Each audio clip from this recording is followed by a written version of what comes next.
దేవునికి స్తోత్రం. హల్లెలూయా. ఒక సంవత్సరం ప్రణాళికతో అనుదిన బైబిల్ పఠనం. ఈరోజు మార్చి 8, 2025.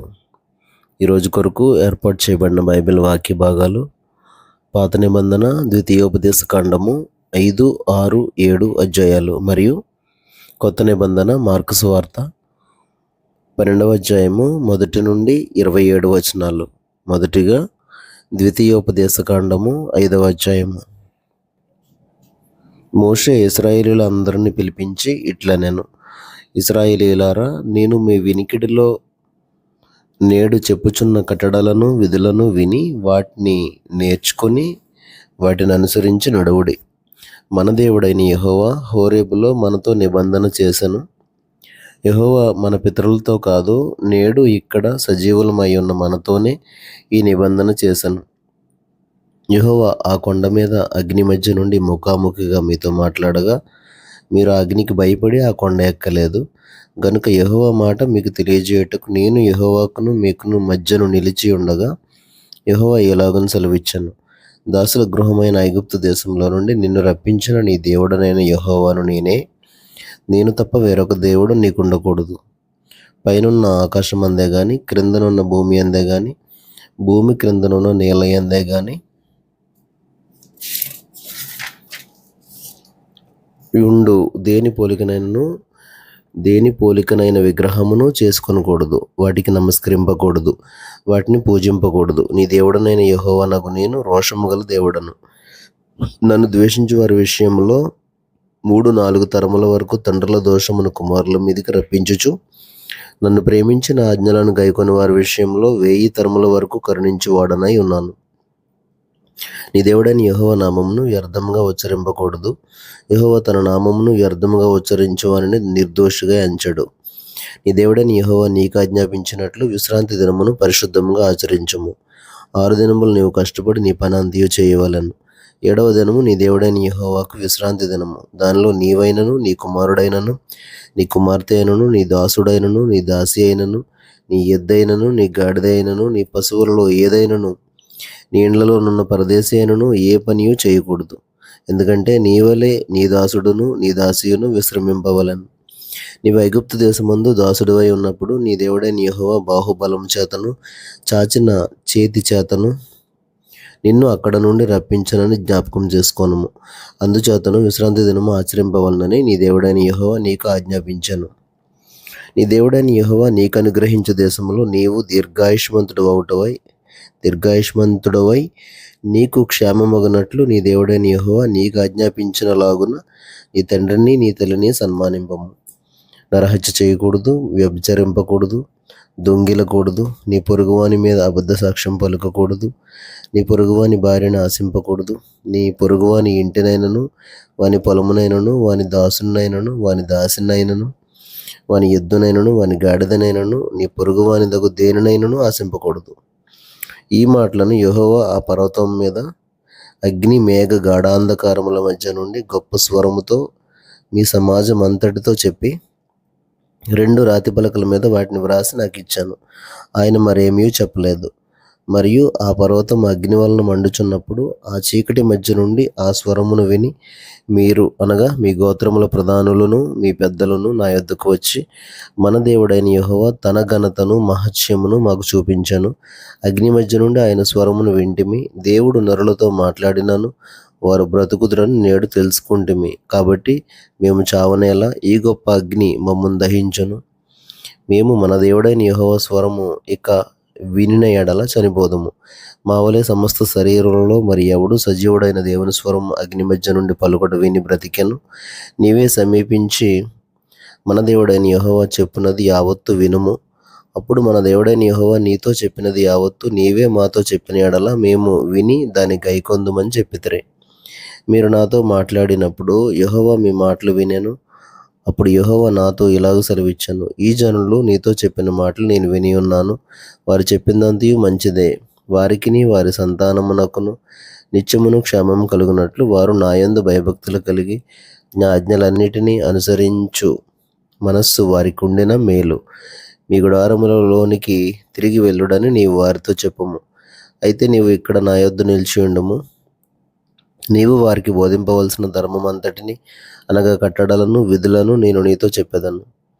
వారు స్వాధీనపరచుకున్నట్లు నేను వారికి ఇచ్చుచున్న దేశమందు వారు అలాగూ ప్రవర్తింపవలెను. కాబట్టి మీరు కుడికే గాని ఎడమకే గాని తిరగక మీ దేవుడైన యెహోవా ఆజ్ఞాపించినట్లు చేయుటకు జాగ్రత్త పడవలను. మీరు స్వాధీనపరచుకొనబోవు దేశములో మీరు జీవించుచు మేలు కలిగి దీర్ఘాయుష్మంతులగునట్లు మీ దేవుడైన యెహోవా మీకు ఆజ్ఞాపించిన మార్గములన్నిటిలో నడుచుకొనవలెను. ద్వితీయోపదేశకాండము 6వ అధ్యాయము. నీవును నీ కుమారుడును నీ కుమారుని కుమారుడును నీ దేవుడైన యెహోవాకు భయపడి నేను నీకు ఆజ్ఞాపించు ఆయన కట్టడలన్నీయు ఆజ్ఞలన్నీయు నీ జీవిత దినములన్నిటను గైకొనుచు నీవు దీర్ఘాయుష్మంతుడు వగునట్లు మీరు స్వాధీనపరచుకొనుటకు ఏరు దాటి వెళ్ళుచున్న దేశమందు మీరు జరుపుకొనుటకు మీకు బోధింపవలనని మీ దేవుడైన యెహోవా ఆజ్ఞాపించిన ధర్మమంతయు, అనగా కట్టడలు విధులు ఇవే. కాబట్టి ఇశ్రాయేలు, నీ పితరుల దేవుడైన యెహోవా నీతో చెప్పిన ప్రకారము పాలు తేనెలు ప్రవహించు దేశములో మేలు కలిగి బహుగా అభివృద్ధి నొందునట్లు నీవు వాటిని విని అనుసరించి నడుచుకొనవలెను. ఇశ్రాయేలు వినుము, మన దేవుడైన యెహోవా అద్వితీయుడగు యెహోవా. నీ పూర్ణ హృదయముతోను నీ పూర్ణ ఆత్మతోను నీ పూర్ణ శక్తితోను నీ దేవుడైన యెహోవాను ప్రేమింపవలెను. నేడు నేను నీకు ఆజ్ఞాపించి ఈ మాటలు నీ హృదయంలో ఉండవలెను. నీవు నీ కుమారులకు వాటిని అభ్యసింపజేసి నీ ఇంట కూర్చుండునప్పుడును త్రోవను నడుచునప్పుడును పండుకొన్నప్పుడును లేచినప్పుడును వాటిని గూర్చి మాట్లాడవలెను. సూచనగా వాటిని నీ చేతికి కట్టుకొనవలెను. అవి నీ కన్నుల నడుమ బాసికం వలె ఉండవలెను. నీ ఇంటి ద్వారబంధముల మీదను నీ గౌనుల మీదను వాటిని వ్రాయవలెను. నీ దేవుడైన యెహోవా నీ పితరులైన అబ్రహాము ఇస్సాకు యాకోబులతో చేసిన ప్రమాణమును బట్టి నిన్ను ఆ దేశంలో ప్రవేశపెట్టి నీవు కట్టని గొప్పవగు మంచి పురములను, నీవు నింపని మంచి ద్రవ్యముల చేత నింపబడిన ఇండ్లను, నీవు త్రవ్వకపోయినను త్రవ్వబడిన బావులను, నీవు నాటని ద్రాక్ష తోటలను ఒలీవల తోటలను నీకిచ్చిన తరువాత నీవు తిని తృప్తి పొందినప్పుడు దాసుల గృహమైన ఐగుప్తు దేశంలో నుండి నిన్ను రప్పించిన యెహోవాను మరువకుండా నీవు జాగ్రత్త పడము. నీ దేవుడైన యెహోవాకు భయపడి ఆయనను సేవించి ఆయన పేరట ప్రమాణం చేయవలెను. మీరు ఇతరుల దేవతలను, అనగా మీ చుట్టూనున్న జనముల దేవతలను సేవింపకూడదు. నీ మధ్యను నీ దేవుడైన యెహోవా రోషము గల దేవుడు గనుక నీ దేవుడైన యెహోవా కోపాగ్ని ఒకవేళ నీ మీద రగులుకొని దేశంలో ఉండకుండా నిన్ను నశింపజేయును. మీరు మస్సాలో మీ దేవుడైన యెహోవాను శోధించినట్లు ఆయనను శోధింపకూడదు. మీ దేవుడైన యెహోవా ఆజ్ఞలను, అనగా ఆయన నీకు నియమించిన శాసనములను కట్టడలను జాగ్రత్తగా ఆచరింపవలెను. నీకు మేలు కలిగినట్లును నువ్వు ఎదుట నుండి నీ సమస్త శత్రువులను వెళ్ళగొట్టెదనని యెహోవా చెప్పిన ప్రకారము నీ పితరులతో ప్రమాణం చేసిన ఆ మంచి దేశంలో నీవు ప్రవేశించి దాన్ని స్వాధీనపరచుకున్నట్లును నీవు యెహోవా దృష్టికి యథార్థమైనదియు ఉత్తమమైనదియు చేయవలెను. ఇక మీదట నీ కుమారుడు మన దేవుడైన యెహోవా మీకు ఆజ్ఞాపించిన శాసనములు కట్టడలు విధులు ఏవని నిన్ను అడుగునప్పుడు నీవు నీ కుమారునితో ఇట్లనుము, మనం ఐగుప్తులో ఫరోకు దాసులమై ఉండగా యెహోవా బాహుబలం చేత ఐగుప్తులో నుండి మనలను రప్పించాను. మరియు యెహోవా ఐగుప్తు మీదను ఫరో మీదను అతని ఇంటి వారందరి మీదను బాధకరములైన గొప్ప సూచక్రియలను అద్భుతములను మన కన్నుల ఎదుట కనుపరిచి తాను మన పితరులతో ప్రమాణం చేసిన దేశమును మనకిచ్చి మనలను దానిలో ప్రవేశపెట్టుటకు అక్కడ నుండి మనలను రప్పించెను. మనకు నిత్యము మేలు కలుగుటకై యెహోవా నేటి వలె మనలను బ్రతికించున్నట్లు మన దేవుడైన యెహోవాకు భయపడి ఈ కట్టడలన్నిటినీ గైకొనవలెనని మనకు ఆజ్ఞాపించెను. మన దేవుడైన యెహోవా మనకు ఆజ్ఞాపించినట్లు ఆయన సన్నిధిని ఈ సమస్తమైన ఆజ్ఞలను అనుసరించి మనము నడుచుకున్నప్పుడు మనకు నీతి కలుగును. ద్వితీయోపదేశకాండము 7వ అధ్యాయము. నీవు స్వాధీనపరచుకొనబోవు దేశములోనికి నీ దేవుడైన యెహోవా నిన్ను చేర్చి బహుజనములను, అనగా సంఖ్యకును బలమునకును నిన్ను మించిన హిత్తీయులు, గిర్గాషీయులు, అమోరీయులు, కనానీయులు, పెరిజ్జీయులు, హివ్వీయులు, యోబీసీయులను 7 జనములను నీ ఎదుట నుండి వెళ్ళగొట్టిన తరువాత నీ దేవుడైన యెహోవా వారిని నీకు అప్పగించినప్పుడు నీవు వారిని హతం చేయవలెను, వారిని నిర్మూలం చేయవలెను. వారితో నిబంధన చేసుకొనకూడదు, వారిని కరుణింపకూడదు. నీవు వారితో వియ్యం అందకూడదు. వాని కుమారునికి నీ కుమార్తెని ఇయ్యకూడదు, నీ కుమారునికి వాని కుమార్తెను పుచ్చుకొనకూడదు. నన్ను అనుసరింపకుండా ఇతర దేవతలను పూజించినట్లు నీ కుమారుని వారు మళ్లించుదురు. అందును బట్టి యెహోవా కోపాగ్ని నీ మీద రగులుకొని ఆయన నిన్ను త్వరగా నశింపజేయను. కావున మీరు వారికి చేయవలసిందేమనగా వారి బలిపీఠములను పడద్రోసి వారి విగ్రహములను పగలగొట్టి వారి దేవతా స్తంభములను నరికివేసి వారి ప్రతిమలను అగ్నితో కాల్చవలెను. నీవు నీ దేవుడైన యెహోవాకు ప్రతిష్ఠిత జనము. నీ దేవుడైన యెహోవా భూమి మీద ఉన్న సమస్త జనముల కంటే నిన్ను ఎక్కువగా ఎంచి నిన్ను తనకు స్వకీయ జనముగా ఏర్పరచుకొనెను. మీరు జనముల కంటే విస్తార జనమని యెహోవా మిమ్మల్ని ప్రేమించి మిమ్మల్ని ఏర్పరచుకొనలేదు. సమస్త జనముల కంటే మీరు లెక్కకు తక్కువే గదా. అయితే యెహోవా మిమ్మల్ని ప్రేమించువాడు గనుకను తాను మీ తండ్రులకు చేసిన ప్రమాణము నెరవేర్చువాడు గనుకను యెహోవా బాహుబలం చేత మిమ్మల్ని రప్పించి దాసుల గృహంలో నుండి ఐగుప్తు రాజైన ఫరో చేతిలో నుండి మిమ్మల్ని విడిపించెను. కాబట్టి నీ దేవుడైన యెహోవా తానే దేవుడనియు తన్ను ప్రేమించి తన ఆజ్ఞలను అనుసరించి నడుచుకుని వారికి తన నిబంధనను స్థిరపరచువాడును 1000 తరముల వరకు కృపచూపువాడును నమ్మదగిన దేవుడనియు తన్ను ద్వేషించు వారిలో ప్రతి వారిని బహిరంగముగా నశింపజేయుటకు వానికి దండన విధించువాడనియు నీవు తెలుసుకొనవలెను. ఆయన తన్ను ద్వేషించు వాని విషయము ఆలస్యం చేయక బహిరంగముగా వానికి దండన విధించును. కాబట్టి నేడు నేను నీకు ఆజ్ఞాపించు ధర్మము అనగా విధులను కట్టడలను మీరు అనుసరించి నడుచుకొనవలెను. మీరు ఈ విధులను విని వాటిని అనుసరించి నడుచుకొనిన ఎడల నీ దేవుడైన యెహోవా తాను నీ పితరులతో ప్రమాణం చేసిన నిబంధనను నెరవేర్చి నీకు కృపచూపును.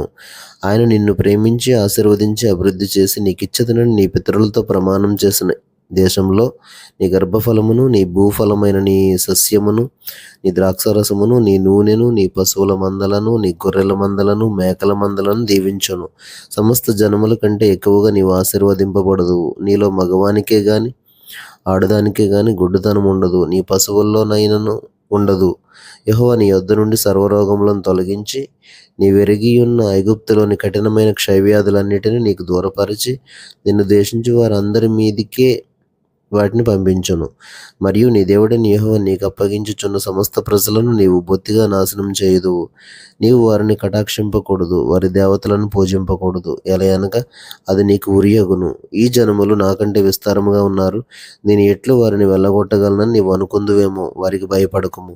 నీ దేవుడైన యెహోవా ఫరోకును ఐగుప్తు దేశం అంతటికిని చేసిన దానిని అనగా నీ దేవుడైన యెహోవా నిన్ను రప్పించినప్పుడు నీ కన్నులు చూచిన ఆ గొప్ప శోధనలను సూచక క్రియలను మహత్కార్యములను బాహుబలమును చాచిన చేతిని బాగుగా జ్ఞాపకం చేసుకొనుము. నీకు భయం పుట్టించుచున్న ఆ జనులకందరికీ నీ దేవుడైన యెహోవా అలాగే చేయను.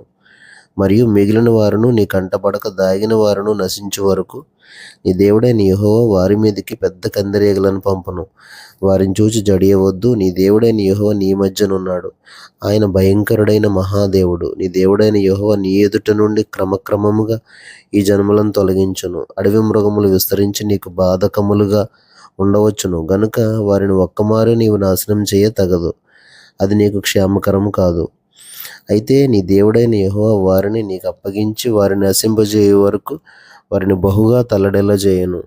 ఆయన వారి రాజులను నీ చేతికి అప్పగించును. నీవు ఆకాశం క్రింద నుండి వారి నామమును నశింపజేయవలను. నీవు వారిని నశింపజేయు వరకు ఏ మనుషుడును నీ ఎదుట నిలవలేకపోవును. వారి దేవతల ప్రతిమలను మీరు అగ్నిచేత కాల్చివేయవలెను. వాటి మీదనున్న వెండి బంగారములను అపేక్షింపకూడదు. నీవు దాని వలన చిక్కుపడదువేమో గనుక దానిని తీసుకొనకూడదు. ఎలయనగా అది నీ దేవుడైన యెహోవాకు హేయము. దానివల్ల నీవు శాపగ్రస్తుడవు కాకుండానట్లు నీవు హేయమైన దాన్ని నీ ఇంటికి తేకూడదు. అది శాపగ్రస్తమే గనుక దాన్ని పూర్తిగా రోసి దాని యందు బొత్తిగా అసహ్యపడవలెను.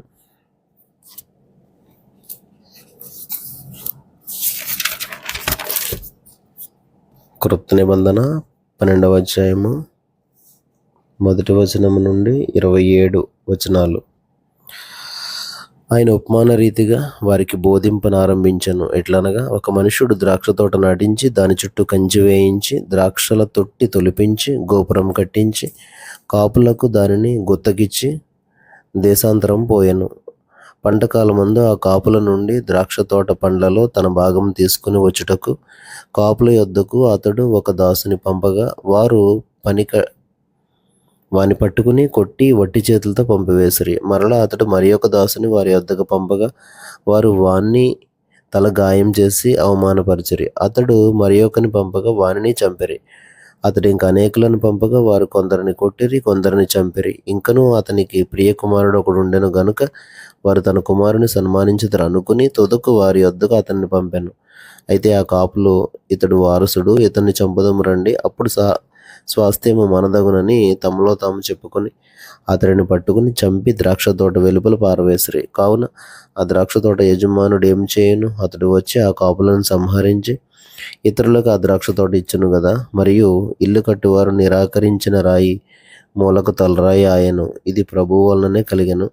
ఇది మన కనులకు ఆశ్చర్యము అను లేఖనం మీరు చదవలేదా అని అడగగా, తమ్మును గూర్చి ఆ ఉపమానం చెప్పినని వారు గ్రహించి ఆయనను పట్టుకొనుటకు సమయం చూచుచుండిరి గాని జనసమూహమునకు భయపడి ఆయనను విడిచిపోయిరి.